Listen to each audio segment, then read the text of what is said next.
يا ربي بالمصطفى بلغ مقاصدنا واغفر لنا ما مضى يا واسع الكرم. Bapak dan Ibu sekalian yang dirahmati Allah, insya Allah kita mengisi waktu duhur kita, istirahat siang sampai dengan jam 1. Kita akan mencoba membahas, kemarin kita membahas tentang hijrah. Kita akan masuk sekarang ke kisah peradaban Islam dimulai dari khalifah pertama.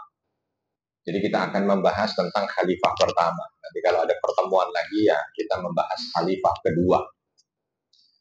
Karena kalau kita lihat peradaban Islam, itu setelah Nabi Muhammad SAW itu ada beberapa model. Yang pertama kekhalifahan yang disebut dengan Khulafaur Rasyidin.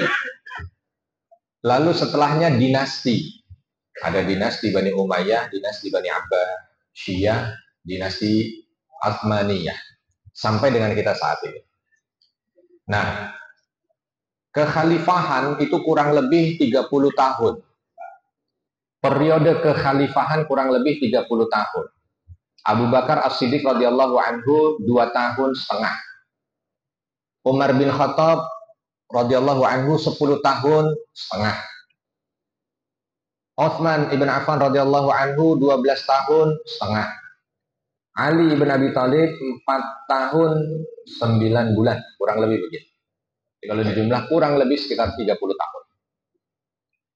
Lalu baru berganti ke masa dinasti. Maka ketika bicara tentang peradaban Islam, pasti kita akan berbicara tentang kekhalifahan. Nah, karena khalifah ini seluruhnya adalah sahabat-sahabat yang mulia, kita akan memberikan porsi untuk membahas tentang para sahabat yang mulia yang menjadi khalifah. 4 orang yang menjadi khalifah ini dengan seksama insya Allah. Ya. Tidak kita sebut panjang sebab waktunya yang tidak ada, tapi juga agak sungkan kalau kita mau membahasnya pendek. Khalifah yang pertama adalah Abu Bakar As-Siddiq radhiyallahu anhu. Bapak dan Ibu, fokus kita bukan membahas sejarah hidupnya, tidak, tetapi nanti fokus kita adalah bagaimana ketika beliau ini menjadi khalifah.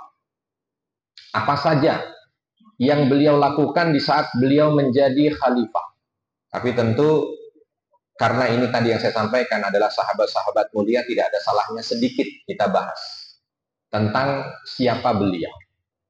Khalifah yang pertama adalah Abu Bakar yang mendapat julukan As-Siddiq dari Nabi SAW.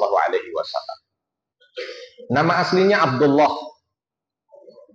Ayahandanya namanya Utsman. Kakeknya namanya Amir. Buyutnya namanya Amr. Buyutnya lagi namanya Ka'ab. Terus sampai kepada Murrah. Ketemu dengan kakek Nabi SAW, kakek buyut Nabi SAW yang bernama Murrah. Makanya masih sama-sama Quraisy. Abu Bakar As-Siddiq radhiyallahu anhu lahir 2 tahun setelah Nabi lahir. Jadi lebih muda siapa? Muda Abu Bakar, 2 tahun jarak. Tetapi uniknya, Bapak dan Ibu, kalau Bapak dan Ibu ini melihat usia sahabat yang seusia dengan Abu Bakar ini relatif sangat sedikit. Kalau mau dibilang nggak ada, sedikit. Yang lahir di tahun itu kok kayaknya sedikit. Bukan sedikit sebenarnya, banyak. Tapi di saat Abu Bakar kala itu lahir, pas terjadi pandemi.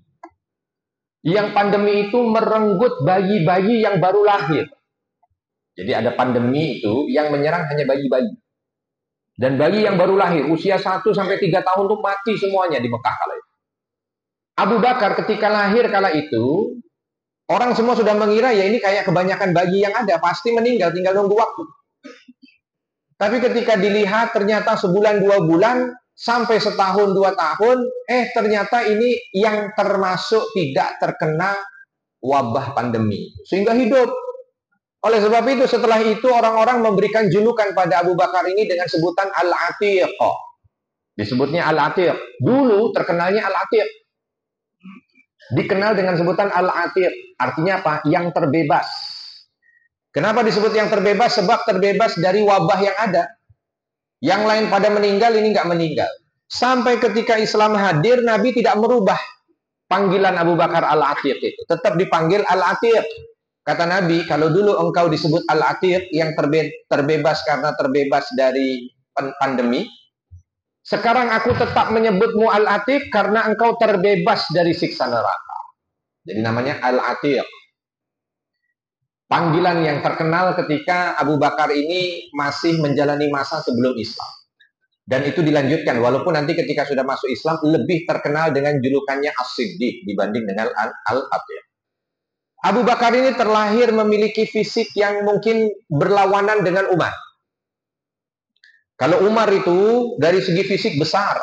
Bahkan kalau kita lihat nih, pada duduk, kalau mau cari Umar bin Khattab di masjid gitu, paling mudah. Sebab apa?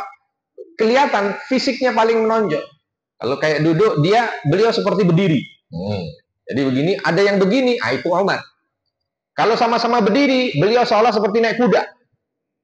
Makanya kuda kalau dinaiki oleh Umar bin Khattab itu kakinya nempel tanah. Sebab tingginya itu memang betul-betul di atas rata-rata.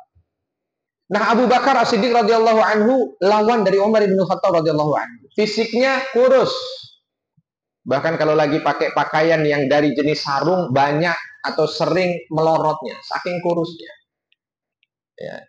Kenapa saya ceritakan ini? Karena nanti kita akan lihat ketika kita berbicara saat beliau menjadi khalifah, nampak kalau nggak tahu fisiknya seolah nggak kebayang itu fisiknya. Sebab apa? Tegasnya luar biasa.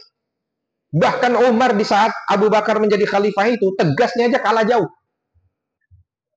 Nah, tapi kita perlu untuk melihat fisiknya. Fisik ini berjalan terus sampai beliau meninggal. Karena ada orang yang fisiknya berubah. Muda nih, kurus. Awal kerja, kurus. Udah jadi bos, kurus. Meninggal, kurus, ada. Tapi yang lebih banyak kalau orang sekarang ini, masih muda, kurus. Kerja pertama, makin kurus. Menikah, tambah kurus. Begitu naiklah dia, sampai jadi bos, pimpinan. Nah, itu mulai tuh, udah lain. Ya. Celana udah pada nggak muat, ya kan? Baju udah pada kekecilan, gitu. Nah, itu. Tapi kalau Abu Bakar radhiyallahu anhu, stabil, konsisten. Sampai meninggal juga begitu. Nah, Abu Bakar As-Siddiq radhiyallahu anhu itu sebelum Islam, sebelum datangnya Islam, itu terkenal dengan orang yang masuk dalam klub Hanafiyah bahasa.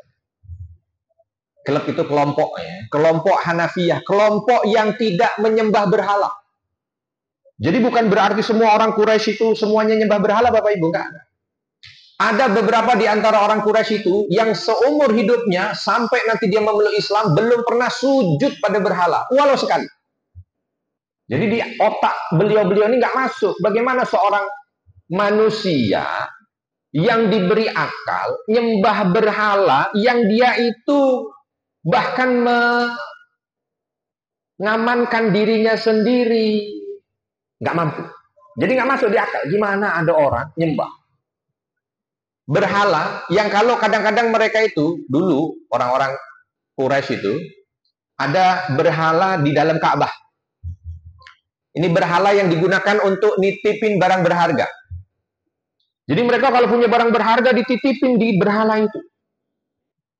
Dan dulu terkenal di Ka'bah itu terkenal dengan malingnya. Karena Ka'bah nggak ada atap. Ya, Ka'bah itu cuma tembok muter, atapnya nggak ada. Coba bayangkan ini. Orang Quraisy kalau punya harta, contoh kalung emas itu, dia taruh di berhalanya itu, dia kalungin di berhala itu, terus dia bilang titip ya, jaga emas ini. Terus dia pulang, besok paginya kalungnya hilang. Itu nggak berpikir gitu. Ini gimana? Ternyata dia nggak bisa mengamankan. Harusnya kan begitu kalau orang punya akal. Kita aja tak titip di tempat penitipan, ada yang hilang aja kita protes. Ya kan? Kenapa? Otak kita berpikir kamu jaga, kenapa kamu nggak bisa mengamankan? Itu kan protes. Ini mereka nggak begitu. Begitu udah hilang aja. Dianggap nasib. Nggak masuk di otaknya Abu Bakar dan orang-orang yang ada. Termasuk yang di antara klub itu atau kelompok itu ada Utsman bin Affan di sana. Ada Abdurrahman bin Auf, ada Khadijah radhiyallahu anha. Mereka sama-sama saudagar kaya. Dan mereka punya kelompok tidak mau menyembah berhala. Sehingga mereka saling bertukar informasi. Ada informasi apa? Oh, saya kemarin lagi berdagang ke sana, jumpa dengan rahib yang masih memegang agama dari Nabi sebelumnya, lalu begini-begini. Mereka sering tukar informasi. Itu yang terkenal dari Abu Bakar sebelum Islam. Juga yang terkenal dari Abu Bakar radhiyallahu anhu sebelum Islam adalah profesinya berdagang. Saudagar kaya, kaya raya. Makanya ketika Abu Bakar masuk Islam, walaupun tidak punya fisik sekuat Umar bin Khattab dan Hamzah radhiyallahu anhuma, tapi nggak ada yang berani ganggu Abu Bakar. Orang kaya. Bahkan banyak di awal dakwah Nabi itu yang membantu dan mensupport secara finansial Abu Bakar. Dana dakwah pertama Nabi yang diberikan oleh Abu Bakar itu, yang disupport pertama di hari-hari pertama dakwah itu 40 dinar. 40 dinar itu berapa rupiah? Taruhlah kalau 1 dinar sekarang itu hitung 3 juta misalnya. 3 juta. Berarti berapa tuh? 4.000 dinar berarti berapa? 12 miliar ya? 12 miliar. Zaman dulu 12 miliar sekarang aja banyak. Banyak apa dikit Pak 12 miliar sekarang? Kalau kas masjid 12 miliar gitu mana? Lumayan ya. Sekali nyumbang. Sumbangan pertama, bukan selama-lamanya sampai akhir, enggak. Sumbangan pertama. Itu saya jarang itu. Ketika lagi ada, ayo kita akan ada acara dakwah besok, siapa yang ingin menyumbang, langsung ada tiba-tiba hamba Allah 12 miliar. Ya mungkin ada, cuman saya nggak jodoh aja. Ya, lihat yang begitu, tidak menjadi saksi sejarah. Tapi mungkin ada. Tapi Abu Bakar begitu, awal 12 miliar. Diikuti yang lainnya lagi terus, banyak sekali. Ya. Dikenal dengan saudagar, kaya raya. Nah yang ketiga dikenal dengan ilmunya Abu Bakar. Maka wajar nanti ketika beliau menjadi khalifah, membangun peradaban Islam dengan ilmu. Karena memang terkenal dengan ilmunya. Abu Bakar radhiyallahu anhu itu sebelum Islam datang, beliau itu menjadi pengajar di Masjidil Haram. Di salah satu sudut Ka'bah itu ada sudutnya beliau ngajar. Dan beliau paling rame. Kalau ngajar, materi beliau paling rame. Kenapa materi beliau paling rame? Karena materi beliau ini favorit. Satu, materi beliau itu tentang nasab dan sejarah Arab. Tentang nasab dan sejarah Arab. Jadi orang kalau bingung siapa kakek moyang saya, datangnya ke Abu Bakar. Ya. Tanya, nenek moyang saya siapa kira-kira wahai Abu Bakar? Dijawab, bla bla bla bla bla. Paling dia tanya, beliau tanya, bapakmu siapa, ibumu siapa, dari sukunya mana? Oh, kamu jalurnya ke sana. Bayangin ada orang begitu. Kita sendiri, jangankan nasab orang, nasab kita aja, sampai kakek kelima kita udah nggak tahu. Tiba-tiba ada orang, sebutin dong nasab saya. Boro-boro nasab saya juga saya tidak tahu. Oh, itu Abu Bakar punya keahlian itu. Ditambah sejarah Arab. Bahkan ini sampai diakui loh oleh Nabi Shallallahu Alaihi Wasallam. Pernah Nabi di saat haji wada. Nabi di saat haji wada lewat lembah, udah dekat ke Mekah. Lewat satu lembah, tiba-tiba Nabi memanggil Abu Bakar. Mana Abu Bakar? Abu Bakar datang. Lalu ditanya oleh Nabi, ya Abu Bakar, ini lembah apa? Wahai Abu Bakar, ini lembah apa? Lalu Abu Bakar dengan adabnya, beliau mengatakan Allah dan Rasulnya lebih tahu. Baru Nabi mengatakan, demi Allah aku ditunjukkan bahwa Adam datang dari sebelah sini. Ibrahim datang dari arah sini. Musa datang dari arah sini. Semua mereka melewati lembah ini untuk menuju ke Ka'bah. Apa kata Abu Bakar? Demi Allah ya Rasul. Tadi yang ingin aku jawab itu. Sebab itulah yang aku tahu dari sejarah Arab. Maksud saya begini. Abu Bakar menjadi rujukan. Yang paling paham. Wajarlah beliau paham sejarah Arab. Kenapa? Satu, beliau kaya. Dua, beliau paling banyak berjumpa dengan orang-orang yang ada di Arab, di seputaran suku Arab. Dan belajar tentang sejarahnya. Sebab beliau saudagar. Dan beliau punya peran yang luar biasa. Sebelum peran krusial ditinggal wafat oleh Nabi Shallallahu Alaihi Wasallam, umat ini mengalami satu momen krusial juga. Kapan itu? Saat Isra dan Mi'raj. Sebelum saat Isra dan Mi'raj ini saya mau jelaskan tentang Islamnya Abu Bakar. Yang sampai di kita, Bapak dan Ibu, kalau kita bicara tentang Islamnya Abu Bakar kan kayaknya betul-betul smooth gitu ya. Sampai disebut sebagai As-Siddiq. Kenapa? Karena ceritanya yang sampai ke kita, datang ke Nabi lalu tanya kan, wahai Muhammad, benarkah ini apa yang disampaikan oleh orang-orang Mekah bahwa engkau adalah Nabi, benar wahai Abu Bakar. Maka Abu Bakar langsung mengatakan, asyhadu an la ilaha illallah wa asyhadu anna Muhammadar Rasul. Kayaknya cepat, tapi sebenarnya enggak. Ada muqaddimah. Nah, yang kadang-kadang muqaddimah ini banyak di antara kita yang tidak tahu ceritanya. Muqaddimahnya bagaimana? Tadi yang saya sampaikan. Bahwa Abu Bakar ini ikut pada kelompok Al-Hanafiyah. Kelompok orang yang tidak menyembah berhala. Dan mereka saling bertukar informasi tentang bagaimana ajaran-ajaran yang ada. Dan mereka lebih condong pada ajaran-ajaran yang bersifat tauhid. Makanya mendatangi rahib-rahib. Satu momen menjelang Nabi diutus, tapi Nabi belum diutus. Satu momen beliau harus memimpin kafilah dagangnya untuk pergi ke Yaman. Berangkatlah beliau ke Yaman. Seperti biasa, dagang ini misi kedua sebenarnya buat Abu Bakar. Misi pertamanya mendatangi orang-orang yang mereka sudah lingkari target untuk didatangi dan bertanya tentang ketuhanan. Berangkatlah Abu Bakar, begitu sampai di satu titik rahib yang ingin dijumpa, ketemulah dengan rahib ini, lalu ngobrol. Rahib ini justru balik bertanya, kamu datang dari mana? Aku datang dari Mekah. Kenapa kamu ke sini? Justru saatnya sudah tiba, Nabi akhir zaman itu diutus di tempatmu. Segera pulang. Abu Bakar, saatnya sudah tiba saatnya. Nah, ini kisah masyhur banget. Di masa itu banyak rahib-rahib yang masih memegang agama Samawi yang benar. Entah itu dari Nabi Isa mungkin, atau dari Nabi Musa dan lain sebagainya yang menceritakan tentang Nabi akhir zaman. Dan tanda itu sudah ada. Mereka itu berbondong-bondong untuk berangkat menuju ke tempat yang ditulis di kitab mereka. Ada yang berhasil, ada yang meninggal di tengah jalan, ada yang jadi budak. Contoh yang jadi budak yang paling masyhur, Salman Al-Farisi. Salman Al-Farisi itu bukan beliau itu mau pergi menuju ke Madinah lalu menjadi budak di sana. Enggak. Pertamanya karena ingin mencari Nabi akhir zaman. Lalu ada kisah Adas, lalu ada banyak kisah orang berangkat menuju ke Mekah. Nah, ini Abu Bakar radhiyallahu anhu, rahib ini bilang, ngapain kamu ke sini? Pulang ke Mekah. Akhirnya ditanya oleh Abu Bakar, sebentar, yang kamu sebut Nabi akhir zaman itu cirinya bagaimana? Disebutkan bla bla bla bla. Belum kebayang tuh. Walaupun ada poin-poin, mungkin ini, karena Abu Bakar tahu persis siapa yang ada di Arab. Itu tidak disebut secara spesifik. Lalu rahib ini bilang, dan Nabi akhir zaman yang diutus ini akan memiliki seorang sahabat yang menyertainya sampai akhir hayat. Abu Bakar tanya lagi, siapa itu? Cirinya begini. Pertama yang disebut kurus. Oh, itu saya. Kalau ini lebih tertarik ini. Ya, kalau untuk yang jadi Nabi kayaknya ciri-cirinya nggak masuk. Tapi kalau yang menjadi penyertanya ini, sampai dalam kitab tarikhnya Ibnu Hisham itu menceritakan bahwa rahib ini menyebut kalau ada tanda di kaki sebelah kanan, bagian atas.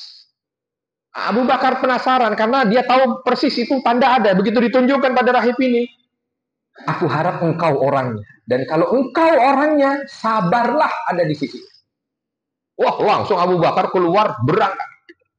Mungkin yang karyawannya bingung. Mau kemana? Ini barang dagangan. Kata Abu Bakar, bawa aja barang dagangan lah. Berangkat langsung ke Yaman, saya mau pulang.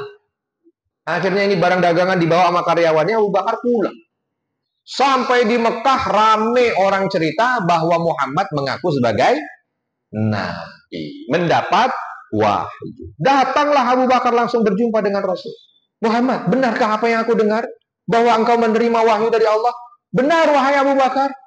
Langsung gak pakai tanya. Karena barusan aja dapat informasi. Maka Abu Bakar mengatakan, bagaimana caranya aku bisa menjadi pengikut? Syahadat. Dituntun syahadat masuk Islam. Makanya Abu Bakar termasuk orang dari kalangan dewasa yang masuk Islam pertama.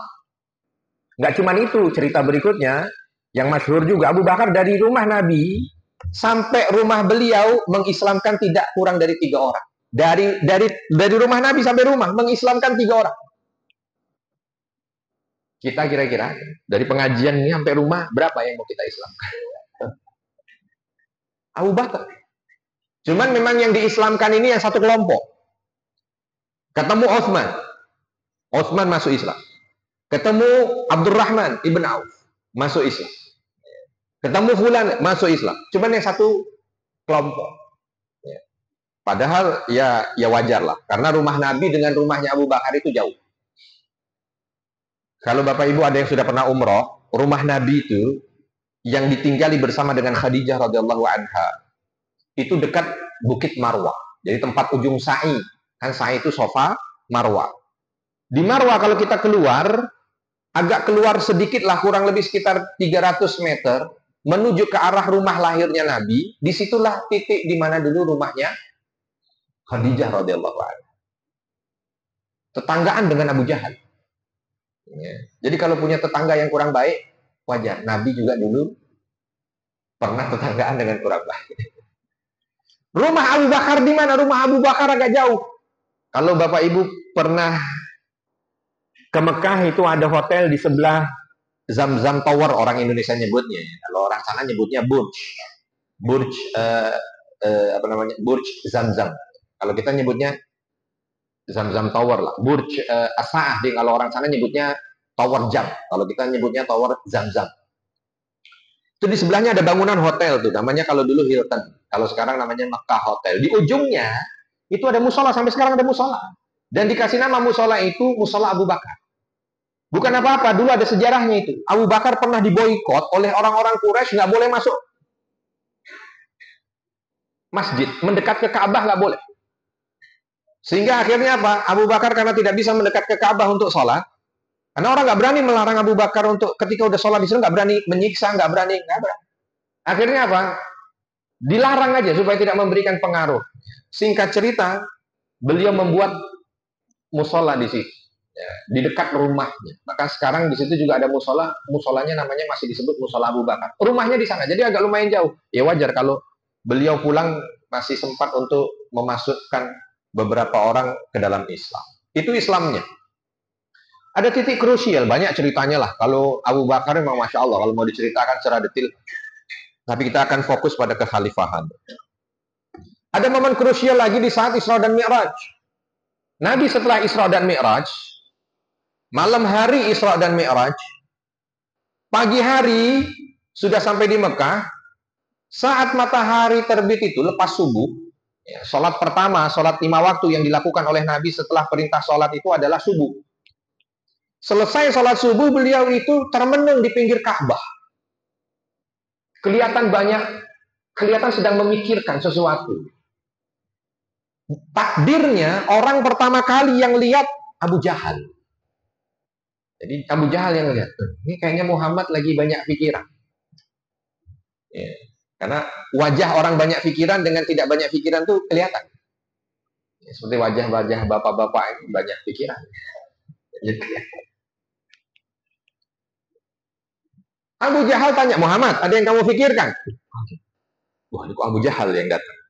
Kalau nggak diceritakan, dia tanya. Tapi kalau diceritakan, kira-kira gimana? Nabi kala itu husnuzon. Mudah-mudahan diceritakan tentang peristiwa Isra dan Mi'raj ini membuat dia terbuka hatinya. Akhirnya diceritakan oleh Nabi, begini. Aku diangkat, bawa ke Masjidil Aqsa, diangkat ke Sidratul Muntaha, pulang lagi. Wajah Abu Jahal pertama kali lihat itu, nampaknya tertarik. Benarkah Muhammad? Benar. Oh, kalau begitu, kalau aku kumpulkan semua orang Mekah, lalu kau ulangi cerita itu, berkenan atau tidak? Nabi kaget. Tumben-tumbennya Abu Jahal itu kita. Nabi pun husnuzon aja. Baik, kalau begitu kumpulkan, aku akan ceritakan detil. Wah, akhirnya betul dikumpulkan. Nabi suruh cerita. Ternyata Abu Jahal tetap Abu Jahal. Begitu selesai, baru senyum sinis, lalu nyampaikan di hadapan orang-orang Mekah. Coba ini, yang katanya udah Islam mana, yang jadi pengikut Muhammad. Ini Nabi kalian. Halusinasi. Bagaimana mungkin cerita begini, ke Masjidil Aqsa, ke Sidratul Muntaha, semalam balik, mustahil. Kalau bukan karena orang gila, nggak mungkin.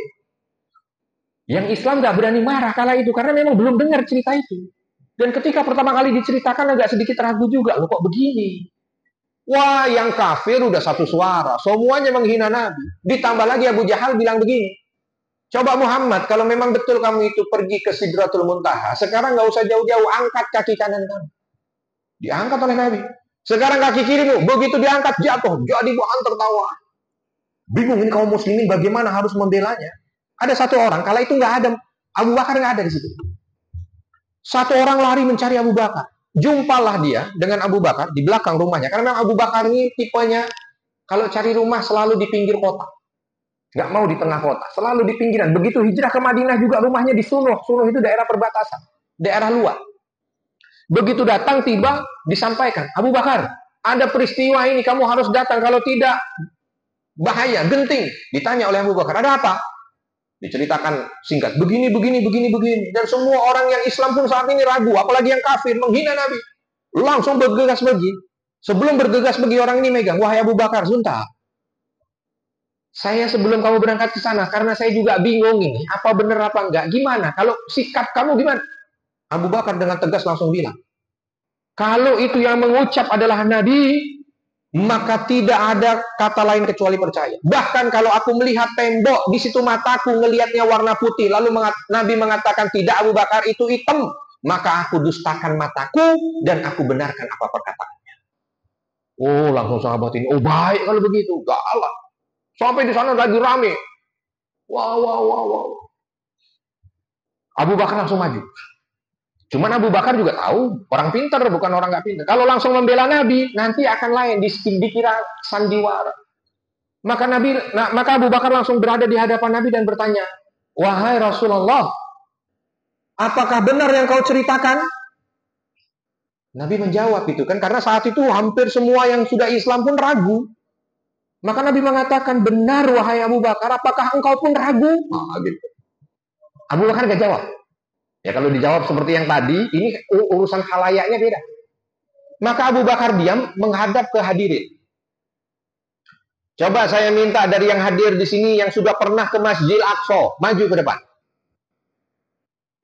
Maju, 1, 2, 3, maju. Baik, sekarang begini. Kalian yang sudah pernah ke Masjidil Aqsa tentu tahu bagaimana itu Masjidil Aqsa. Maka nanti aku akan meminta nabiku untuk bercerita tentang seluk-beluk sudut bagaimana kondisi yang dilihat oleh beliau. Kalau benar, katakan benar. Kalau salah, langsung sebut salah. Oh, Abu Bakar berani ambil risiko, padahal nggak tahu ceritanya. Cuman keyakinannya yang luar biasa pada Nabi. Nggak ada pernah cerita Nabi pernah ke Masjidil Aqsa, belum pernah, Pak. 2 kali Nabi melakukan perjalanan dagang. Yang pertama di usia 12 tahun bersama dengan pamannya, dan yang kedua itu membawa barang dagangan Khadijah di usia 21 tahun. Enggak lewat Masjidil Aqsa. Makanya Abu Jahal berani untuk itu, sebab Abu Jahal tahu nggak ada track recordnya ke Masjidil Aqsa. Maka dibiarkan oleh Abu Jahal, baik biarin aja. Cocok kita dapat amunisi untuk ditertawakan lagi. Menurut Abu Jahal begitu. Pikiran Abu Bakar lain. Yakin kalau Nabi sudah mengatakan begitu, nggak mungkin dusta. Maka nggak pakai persetujuan Nabi, nggak usah pakai persetujuan. Tapi masalahnya Nabi datang ke sana malam. Kebayangkan datang ke satu tempat malam itu emang jelas? Kan nggak jelas. Ini gimana jalanannya? Belum lagi zaman dulu lampunya belum seperti kita. Ya, lampu masih di pojok. Ini Abu Bakar nggak minta persetujuan Nabi. Yang mau cerita. Tapi karena sudah dihadapkan begini dan tiba-tiba Abu Bakar langsung, wahai Rasul, silahkan. Ceritakan apa yang kau lihat. Biar dijawab oleh itu. Kala itu Nabi hanya memulai dengan kalimat, Bismillah, Alhamdulillah. Tiba-tiba ketika ingin memulai apa yang ingin diceritakan, Nabi mengatakan dalam hadis yang panjang tentang Isra dan Mi'raj, bahwa di hadapannya dibentangkan seolah Masjidil Aqsa. Sehingga Nabi menceritakan itu seperti kalau kita sekarang ini menceritakan satu tempat, yang filmnya diputar, ya gampang lah. Tiangnya, jumlahnya, tinggal ngitung. Oh, warnanya, jalanannya, begini bentuknya. Yang di depan ini yang sudah jadi juri, cuma ngomong, benar.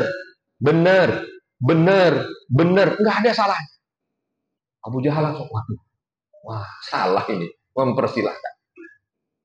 Dah, sampai di situ udah mulai netral tuh. Yang Islam kembali. Alhamdulillah, berarti apa yang dijalani oleh Rasul benar. Udah mulai itu stabil. Yang kafir juga, walaupun dia nggak beriman, tapi minimal dia udah pada tarapan yang stabil juga, nggak berani menghina. Nah, di situ Nabi memainkan. Dan kalau kalian belum percaya, kata Nabi Shallallahu Alaihi Wasallam, tunggu 2 atau 3 hari lagi akan datang khalifah. Mohon maaf, akan datang kafilah.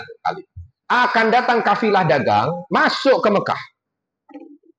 Dan mereka tanya, mereka pernah kehilangan onta. Tanya, benar apa enggak? Kalau benar, maka jangan ragukan saya. Wah, tuh bubar. Bubar dengan satu samal. Akhirnya mereka untuk pembuktian nih, nungguin yang kafilah dagang yang katanya mau datang. Ya, semua udah bersiap. Yang pihak musuh, orang-orang kafir, bersiap. Pokoknya kalau salah, habis Muhammad. Yang kaum muslimin, ya, menguji keyakinan. Ternyata betul, kafilah dagang dari kejauhan kelihatan. Wah, begitu kelihatan, nah ini dia. Begitu mendekat langsung, kaget juga kafilah dagang ini. Nggak biasanya disambut orang satu Mekah gitu datang semua, ngapain? Ya. Begitu datang, pertanyaan lagi yang ditanya. Kamu kehilangan onta? Kan bingung lagi. Dari mana tahunya? Karena ternyata Nabi Shallallahu Alaihi Wasallam, kalau bahasa kita mungkin gampangnya saat mau landing, kan mendekat ke bumi itu kalau mau landing. Nah, di saat mau landing itu diperlihatkan ada kafilah dagang yang kebingungan. Tanya. Nabi sifatnya baik, akhlaknya baik gitu ya. Pengennya membantu. Begitu ditanya kenapa itu? Jibril bilang, kafilah dagang kehilangan ontanya. Ontanya kalau dari atas kan kelihatan, ontanya di sana. Nyarinya ke sono. Nabi bilang, deketin dulu boleh. Karena dideketin. Lalu Nabi teriak dari atas, bukan di sana, di sana. Orang yang bergerak. Begitu nyampe, ditanya, kamu kehilangan onta? Iya, kami kehilangan onta. Terus bagaimana ceritanya? Ada suara yang mengarahkan kami bahwa kami mencari di arah yang salah. Suruh balik. Ketemu itu onta. Dua kelompok ini bingung. Yang tanya bingung, yang ditanya bingung. Pak. Yang ditanya, kafilah ini bingung kok ini orang tahu. Padahal kehilangan ontanya masih di sono. Jarak 1-2 hari perjalanan. Kok ini tiba-tiba? Terus yang bertanya juga bingung. Kok Muhammad tahu? Padahal mustahil kalau mau dikejar lalu balik lagi juga nggak mungkin. Itu peran Abu Bakar. Di masa krusial. Masa krusial berikutnya adalah ketika Nabi wafat. Ini adalah hari pertama beliau menjadi khalifah. Ketika Nabi wafat, Abu Bakar ini menjadi orang yang selalu dekat dengan Nabi. Nabi itu sebelum wafat sakit. Kurang lebih 2 pekan. Aktivitas terakhir Nabi sebelum sakit, demam, dan akhirnya tidak bisa keluar rumah itu adalah ikut memakamkan jenazah sahabatnya. Pulang dari situ, tiba-tiba kepala beliau sakit. Dibopong oleh beberapa sahabat menuju ke rumah beliau. Begitu sampai di rumah, demam. Mulai dari situ, sampai 2 pekan ke depan, beliau sakit dan akhirnya itu adalah sakit yang membawa Nabi meninggal dunia. Ketika sakit, yang ada di sebelah Nabi, Abu Bakar. Saya sampaikan begini, supaya nanti kita tidak termakan oleh fitnah dari sekelompok orang yang tidak suka dengan Abu Bakar radhiyallahu anhu, mengatakan, coba aja buka bukti sejarah. Waktu Nabi meninggal, ada nggak Abu Bakar di sebelahnya? Memang nggak ada. Nggak dipungkiri, memang nggak ada. Sebab detik menjelang Nabi meninggal, Abu Bakar itu sudah sekian hari tinggal di situ, minta izin kepada Nabi untuk pulang dulu ke daerah Sunuh, rumahnya, yang agak keluar dari Madinah. Diizinkan oleh Nabi. Begitu Abu Bakar sampai di sana, ternyata Nabi meninggal. Ternyata Nabi meninggal dunia. Maka saat beliau ditarik nyawa itu, dicabut nyawa, Abu Bakar sedang tidak ada di situ. Yang ada putrinya, Aisyah radhiyallahu anha. Lalu ada pembantunya yang mendatangi Abu Bakar dan mengatakan bahwa Rasul meninggal. Abu Bakar segera berangkat. Cuman masalahnya di Madinah sudah chaos. Yang paling parahnya para sahabat nggak terima kalau Nabi meninggal. Umar itu sampai mengeluarkan 2 pedang. Lalu mengatakan di jalan-jalan Madinah, di seputaran masjid, kalau ada yang mengatakan bahwa Nabi meninggal, nggak pakai tunggu lama, saya penggal. Jadi nggak ada orang mau ngomong Nabi meninggal. Yang repot Aisyah. Aisyah yang rame. Gimana nggak mau dibilang meninggal? Ini Nabi meninggal. Ya jangan diomong meninggal. Kalau ngomong meninggal, ditebas sama Umar. Rame itu pokoknya. Wah, semua ada yang di pojokan nangis, ada yang segala macam berat. Abu Bakar yang datang. Abu Bakar begitu datang langsung masuk ke rumah Aisyah, ke bilik Aisyah yang di sana ada jenazah Nabi Shallallahu Alaihi Wasallam. Lalu Aisyah yang datang, ayah, Rasulullah meninggal. Abu Bakar tidak ada reaksi apapun, hanya mendekat mendatang ke jenazah Nabi. Dibuka tutup wajah beliau, lalu Abu Bakar mencium keningnya dan mengatakan, ya Rasulullah, engkau sungguh manusia yang indah, paras di saat hidup dan indah paras di saat meninggal. Ditutup.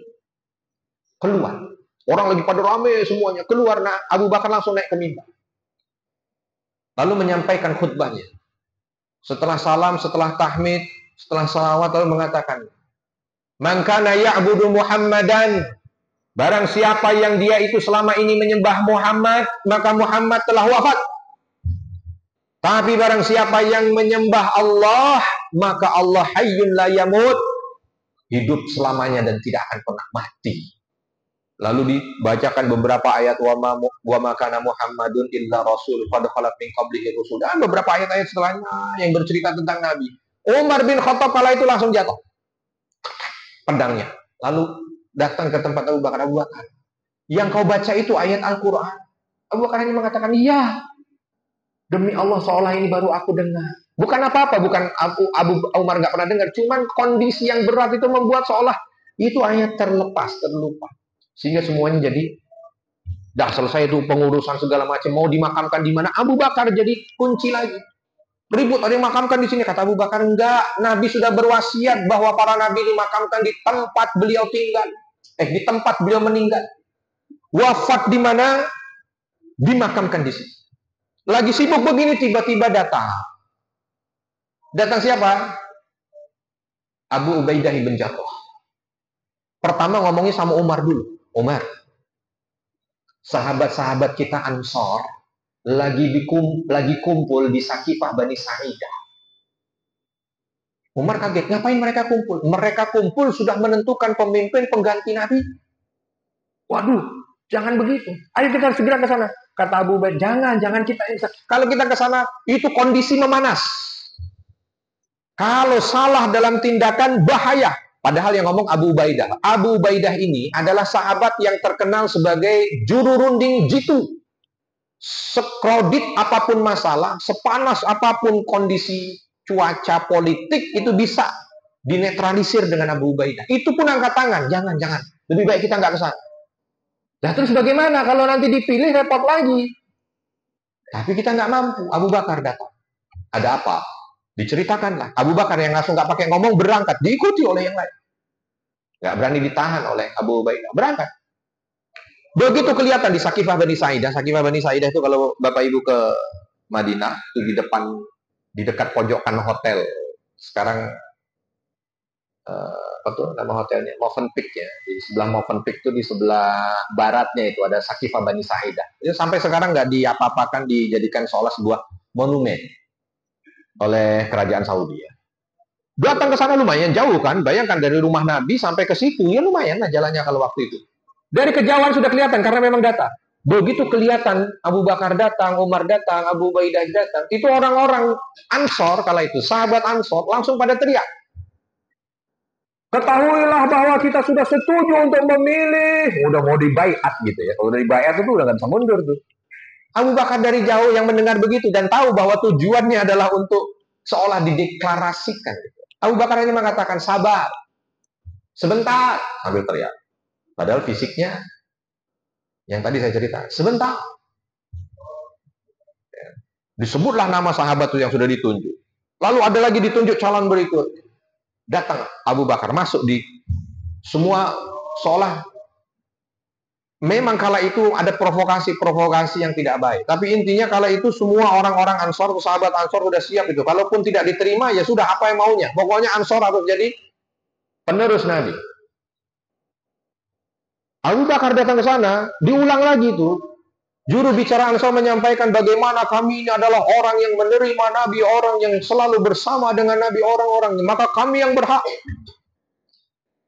Umar kala itu, dalam sebuah riwayat yang diriwayatkan oleh Umar meriwayatkan kisah ini, kondisi yang ada di Sakifah Bani Sa'idah. Umar mengatakan, demi Allah, Tidak ada momen yang aku begitu sabar kecuali momen itu dalam hidupku. Karena memang Umar temperamen. Umar mengatakan tidak ada momen yang aku paling sabar kecuali momen itu. Aku coba rangkai kata-kata yang begitu sopan, begitu halus, sehingga nanti kalau sudah ini orang-orang Ansor selesai ngomong, aku akan ngomong. Dan aku yakin dengan apa yang aku ucapkan mereka akan melunak. Udah selesai nih orang-orang Ansor ngomong. Umar udah mau ngomong, tiba-tiba tangannya dipegang sama Abu Bakar. Abu Bakar yang ngomong, bukan Umar. Apa kata Umar? Demi Allah, tidaklah yang sudah aku rangkai dari kata-kata itu kecuali diucapkan oleh Abu Bakar, bahkan jauh lebih bagus. Tadinya udah siap ngomong, aduh malah ditahan lagi nih, jangan-jangan salah ngomong. Oh ternyata enggak, Abu Bakar malah ngomong. Abu Bakar awali, wahai sahabat Ansor, kalian sahabat Rasulullah dan sahabat kami. Kami tidak memungkiri kalian adalah orang paling baik yang ada. Di saat Nabi tidak ada yang menerima, kalian yang menerima. Di saat Nabi tidak ada yang bantu, kalian yang bantu. Di saat Nabi membutuhkan, kalian berada di garis depan. Bahkan bukan cuma Nabi yang merasakan, kami pun merasakan. Kami pun merasakan. Tetapi telinga ini tidak bisa dibohongi. Bahwa telingaku ini mendengar wasiat dari Nabi, bahwa pemimpin dari umatku diambil dari Quraisy. Jadi bukan karena pengen pimpinan, enggak, menjalankan wasiat saja. Oh, ini sekarang nih, hadis ini yang diriwayatkan oleh Abu Bakar bahwa pemimpin dari umat Nabi itu adalah dari Quraisy. Banyak yang seolah mencoba untuk mencari sisi gelapnya. Oh, Nabi ini ternyata masih ada juga sukuisme yang tinggi. Sebab orang itu nggak belajar, cuman kebencian aja ada. Nabi bukan karena sukuisme, enggak. Tapi Nabi memahami bahwa agama ini harus terus jalan sepeninggal Nabi, nggak boleh stuck dan berhenti. Maka yang bisa meneruskan Quraisy. Kenapa? Bukan Ansor, sebab Quraisy ini pedagang. Pedagang beda dengan petani. Kalau pedagang ini dinamis gitu loh, selalu ingin terus maju, ada segala apalagi, pokoknya terus ekspansi. Kalau petani, apalagi petani korma, ada yang petani korma di sini? Nggak ada kan? Petani korma itu cuma dari rumah, berangkat sambil baca syair. Korma tuh kalau udah tanam, Pak, sekali tanam tuh bisa berbuah sampai 20 tahun. Jadi cuma datang aja, ya sambil masak, baca syairnya, kelihatan, ya udah balik lagi. Nunggu nanti panen, hidupnya begitu. Pokoknya kalau udah panen, aman, udah nggak ada pikir-pikiran lain. Orang Quraisy coba bayangkan, pedagang. Ada surat Quraisy itu aja, disebutkan kan, li'ilafi Quraisy ilafihim rihlatasyita'i wasai. Mereka punya kebiasaan yang melakukan perjalanan musim panas, musim dingin, perjalanan ke sana kemari. Orang Ansor nggak begitu. Maka Nabi melihat agama ini harus jalan, maka pemimpinnya bukan orang Ansor buruk, enggak, baik sekali, tapi pemimpinnya harus baik. Udah mulai tuh. Ya, ketika ditegaskan telinga ini nggak bisa dibohongi dengan wasiat itu. Dan ini wasiat dari Nabi. Sepakat kita tidak akan. Kalau itu kan masih memegang tangan Umar bin Khattab yang tadinya mau ngomong nggak boleh itu. Tiba-tiba Abu Bakar langsung ngangkat. Kalau aku membaiat Umar bin Khattab. Umar bin Khattab kaget. Karena tadi nggak ada apa-apa, tiba-tiba langsung dibaiat, sudah jadi khalifah. Sudah jadi pemimpin. Apa kata Umar yang meriwayatkan ini? Demi Allah, tidak ada momen yang paling aku benci dalam hidup kecuali ketika Abu Bakar mengangkat tanganku. Berpikir gimana caranya supaya. Pertama, orang-orang Ansor nggak langsung terima. Tidak bisa. Kata Umar, alhamdulillah. Karena nggak bisa juga langsung. Mungkin Umar mau narik-narik begini, tapi Abu Bakar menahan-nahan terus. Pokoknya kamu jadi. Ketika ngomong tidak bisa, Umar bin Khattab bilang, wahai sahabat Ansor, masih diangkat tuh tangannya. Kalian ingat detik-detik terakhir Nabi ingin meninggal? Kalian ingat bagaimana kita mengawal atau bagaimana kita menemani detik-detik terakhir Nabi hidup bersama dengan kita? Kalian ingat waktu Nabi sudah tidak lagi bisa mengimami sholat? Siapa yang ditunjuk untuk mengimami sholat? Abu Bakar, jawab. Bahkan kalian tahu ketika aku pernah ingin mengimami sholat, disuruh mundur oleh Rasulullah, bertanya mana Abu Bakar? Seolah Nabi tidak ridho. Siapa? Abu Bakar. Siapa yang membawa Rasul sampai datang ke Madinah? Abu Bakar. Kalau begitu, aku baiat Abu Bakar. Siapa yang setuju? Semuanya setuju. Kata Umar, alhamdulillah. Abu Bakar ya. Untuk menunjukkan bukan mereka itu mau jabatan, bukan. Ya, akhirnya Abu Bakar. Makanya nanti kita lihat ya. Khutbah pertama Abu Bakar ketika menjadi khalifah. Wah, menyentuh. Menyentuh. Karena menyentuh, kita akan lanjutkan pada pertemuan berikutnya. Sementara kita cukup. Ya, karena waktunya sudah. Kalau ada kesalahan, saya mohon maaf. Dan kepada Allah mohon maaf. Tutup aja. Oh ya, silakan kalau ada yang mau. Bapak ada pesannya.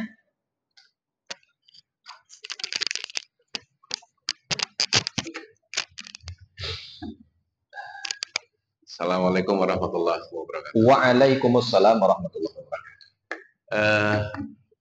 Terkait dengan Sayyidina Abu Bakar, kita mendengar cerita bahwa beliau merupakan salah satu sahabat, mungkin satu-satunya sahabat Nabi yang berhati sangat lembut gitu. Sehingga ketika sholat pun seringkali atau selalu menangis gitu ya. Tetapi di satu sisi memiliki tabiat yang tegas gitu ya.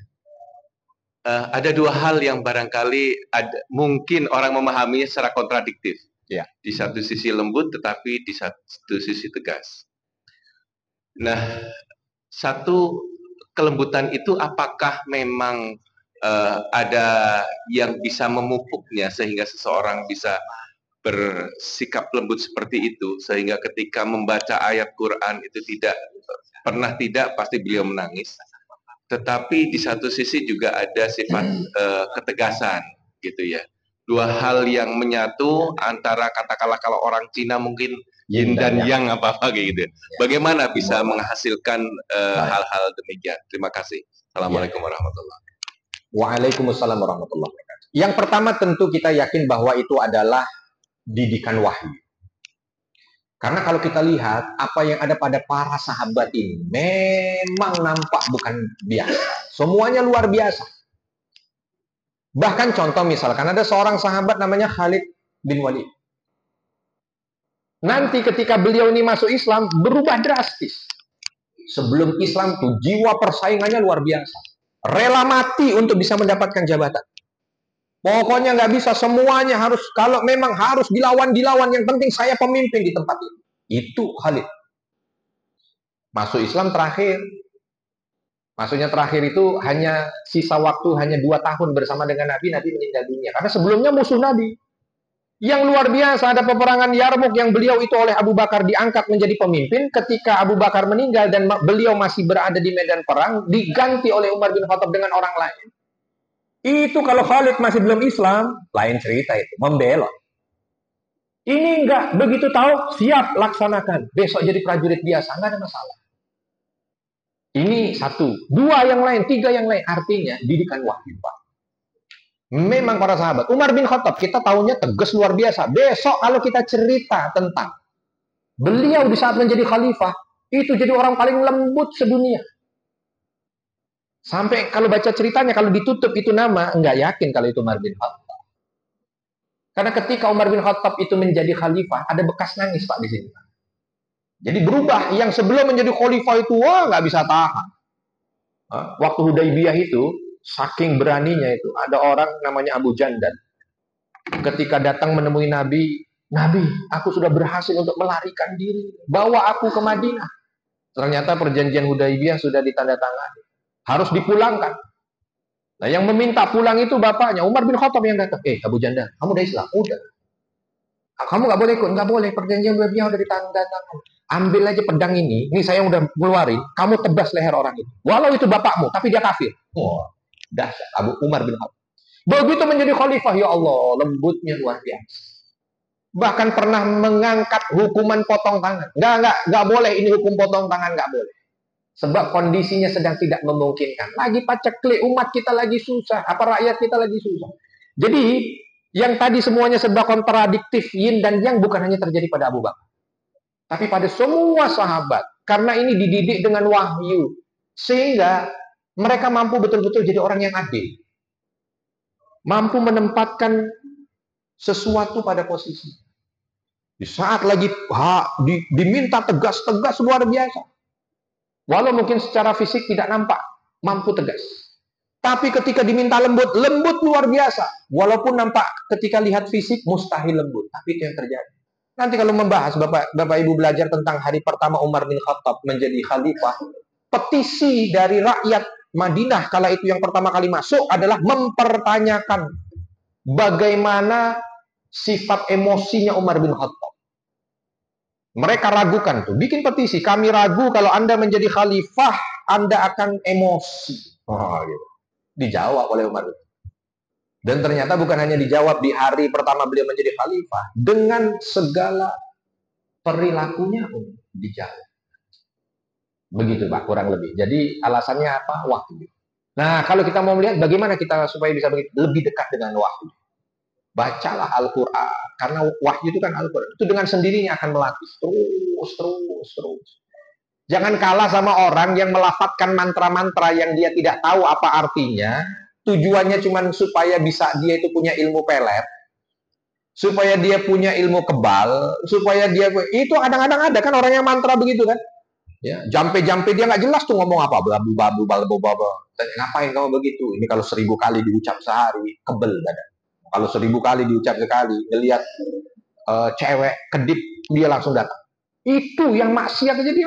Nah, kita ini Al-Quran jangan sampai enggak. Walaupun Al-Quran bukan mantra dan Al-Quran bukan tujuan seperti itu, tapi Al-Quran punya kekuatan. Kalau kita baca, kita renungi makna dan itu yang bisa membuat, meng-create jiwa kita sebagai jiwa yang agung lah. Boleh satu lagi? Ada pertanyaan? Bila tidak, tutup dengan doa Pak. Baik, bismillahirrahmanirrahim. Mudah-mudahan pertemuan kita ini menjadi pertemuan yang penuh dengan berkah dan rahmat dari Allah. Kita tutup dengan doa. Alhamdulillahirabbil alamin. Hamdan syakirin, hamdan hamdan liwa'li ni'amahu wa ikafi wa jidah. Rabbana lakal hamdu kama yanbaghi li jalali wajhikal karim wa 'azimi sultanik. Allahumma ighfir lil mu'minina wal mu'minat wal muslimina wal muslimat al ahya'i minhum wal amwat innaka sami'un qaribun mujibud da'wati ya qadiyal hajat.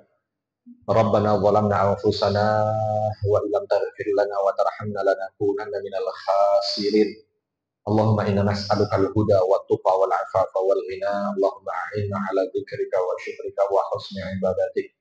Allahumma ansur ikhwanana al-mustada'afina fi kulli makan. Allahumma ansur ikhwanana al-mustada'afina fi kulli zaman. Allahumma ansur ikhwanana al-mustada'afina fi Palestina fi Gaza ya rabbal alamin. Allahumma inna nas'aluka husnal khatimah. Rabbana ighfir lana wa liwalidina warhamhum kama rabbawna shighara. Rabbana atina fid dunya hasanah wa fil akhirati hasanah wa qina adzabannar. Wa sallallahu wa sallam ala nabiyyina Muhammad walhamdulillah. Assalamualaikum warahmatullahi wabarakatuh. Waalaikumsalam.